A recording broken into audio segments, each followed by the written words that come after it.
আসসালামু আলাইকুম। আপনারা দেখছেন সিবিএন টিভি ইউএসএ সংবাদ বুলেটিন। সাথে আছি আমি সারিকা মৌসুমী।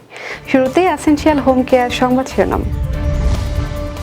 যুক্তরাষ্ট্র জুড়ে অভিবাসী বিরোধী বিক্ষোভ, সেনা ও ন্যাশনাল গার্ড মোতায়েন। রপ্তানি বিধিনিষেধ শিথিলে সম্মত যুক্তরাষ্ট্র চীন। 17 বছর পর বাংলাদেশের ইতিহাসের সবচেয়ে সুন্দর নির্বাচন হবে, মন্তব্য প্রধান উপদেষ্টার। এবং আবারও বাড়ছে করোনা সংক্রমণ প্রতিরোধে স্বাস্থ্য অধিদপ্তরের সাত নির্দেশনা।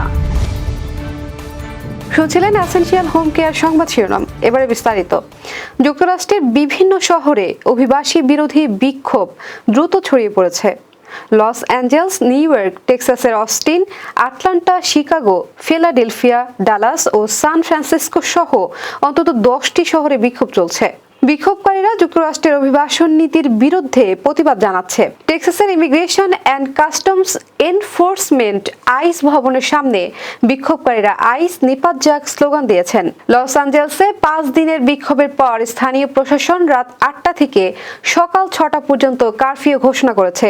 মেয়র ক্যারেন বাস বলেন, শহরে অশান্তি ও লুটপাট ঠেকাতে এই পদক্ষেপ নেওয়া হয়েছে। কারফিউ চলাকালীন প্রায় 200 বিক্ষোভকারীকে আটক করেছে পুলিশ।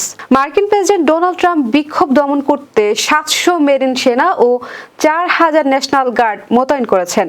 সেনারা এখনও শহরে পুরোপুরি নামেনি। প্রয়োজন পড়লে তারা দ্রুত নেমে আসবে। ক্যালিফোর্নিয়া রাজ্য ট্রাম্প প্রশাসনের বিরুদ্ধে মামলা দায়ের করেছে। তারা অভিযোগ করেছে, সেনা মোতায়েনের মাধ্যমে প্রশাসন রাজ্যের নিয়ন্ত্রণে হস্তক্ষেপ করেছে।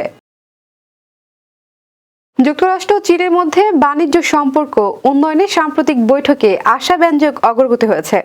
লন্ডনে অনুষ্ঠিত 2 দিনব্যাপী আলোচনায় দুই দেশ কিছু রপ্তানি বিধিনিষেধ শিথিলের বিষয়ে কাঠামোগত সমঝোতায় পৌঁছেছে বলে জানিয়েছেন সংশ্লিষ্ট কর্মকর্তারা।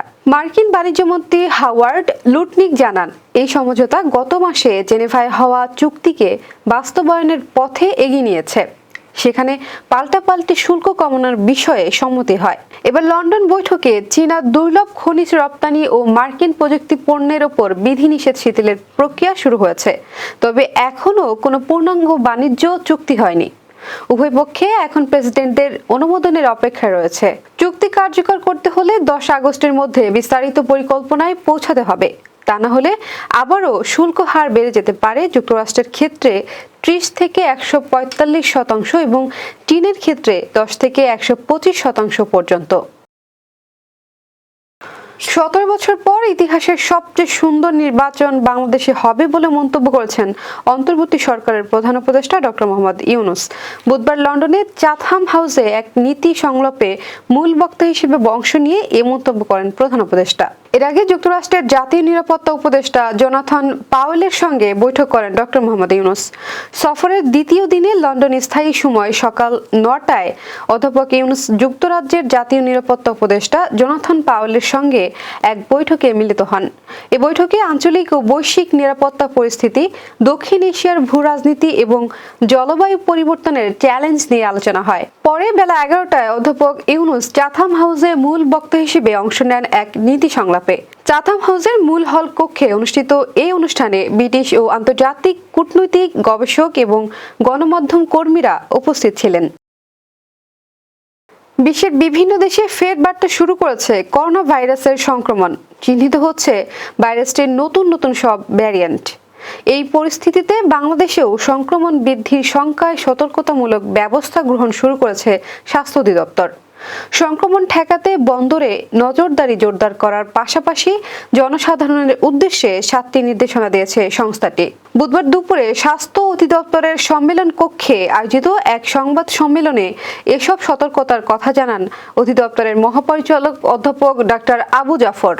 স্বাস্থ্য অধিদপ্তর থেকে দেওয়া 7টি নির্দেশনা হলো: জনসমাগম এড়িয়ে চলা, শ্বাসতন্ত্রের রোগ থেকে বাঁচতে নিয়মিত মাস্ক ব্যবহার করা, হাঁচি বা কাশির সময় নাক মুখ ঢেকে রাখা, ব্যবহৃত টিস্যু ঢাকনাযুক্ত ময়লার ঝুড়িতে ফেলা, সাবান ও পানি অথবা হ্যান্ড স্যানিটাইজার দিয়ে 20 সেকেন্ড ধরে হাত ধুয়ে ফেলা, অপরিষ্কার হাতে চোখ, নাক, মুখ স্পর্শ না করা ও আক্রান্ত ব্যক্তিদের থেকে অন্তত 3 ফুট দূরত্ব বজায় রাখা। এবার কর্ণফুলী ইনকাম ট্যাক্স সংবাদ শিরোনাম। নিউ ইয়র্কে লায়ন শাহ নওয়াজকে সংবর্ধনা। আবার স্বাগতম সিবিএন টিভি ইউএস এর সংবাদ বুলেটিনে। শুনছিলেন কর্ণফুলী ইনকাম ট্যাক্স সংবাদ শিরোনাম। এবার বিস্তারিত। Lions club international district 20R2 new ইয়র্কের দ্বিতীয় ভাইস ডিস্ট্রিক্ট গভর্নর নির্বাচিত হওয়ায় লায়ন শাহ নেওয়াজকে সংবর্ধনা প্রদান করেছে প্রবাসী বাংলাদেশি কমিউনিটি ও লায়ন্স ক্লাব সদস্যরা। গত সোমবার নিউ ইয়র্ক সিটির বিখ্যাত কুইন্স প্যালেসে সন্ধ্যা 7টা থেকে শুরু হওয়া অনুষ্ঠানে প্রবাসী সমাজের বিশিষ্টজন, বিভিন্ন সংগঠনের প্রতিনিধিবৃন্দ এবং লায়ন্স ক্লাবের সদস্যরা উপস্থিত ছিলেন। এই সময় বক্তারা লায়ন শাহ নেওয়াজের এই অর্জনকে বাংলাদেশি কমিউনিটির জন্য একটি গৌরবজনক মাইল ফলক হিসেবে উল্লেখ করেন। সংবর্ধিত অতিথি লায়ন শাহ নওয়াজ বলেন, এই সম্মান আমার একার নয়, এটি আপনাদের সকলের ভালোবাসা ও সহযোগিতার ফল। আমি প্রতিশ্রুতি দিচ্ছি সমাজ ও মানব কল্যাণে আরও সক্রিয় ভূমিকা রাখব।